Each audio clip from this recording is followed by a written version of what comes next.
This video is brought to you by TS4U IT Engineering Bootcamp. Now we are actually going to the preparation for the test cases, right? Cursor on, please. So the tools to do the testing, you can use the Word documents, you can use the Excel, you can do whatever you want. There is no problem. But when you work in a big scale application, every company, they actually buy, testing tool. They buy the manual testing tool, they buy the automated testing tool. Testing tools are expensive, okay? They go by license, SIT license or the different licensing. That's the reason. And we use this kind of tools to do the documenting and of course qualify the entire application.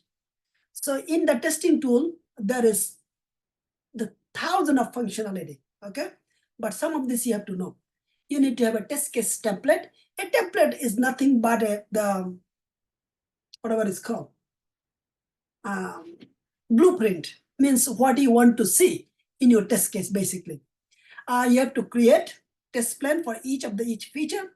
You have to do the parameters and the test data, test configuration, runs, and progress report.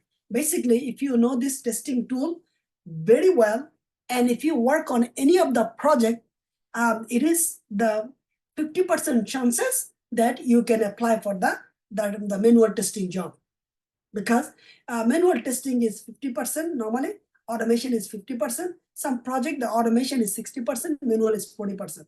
Some project, manual is 70%, automation is 30%. It's all variation, okay? Our goal is to focus on the manual testing, which is one of the fundamental to actually, before you start the automation testing. So let's go next.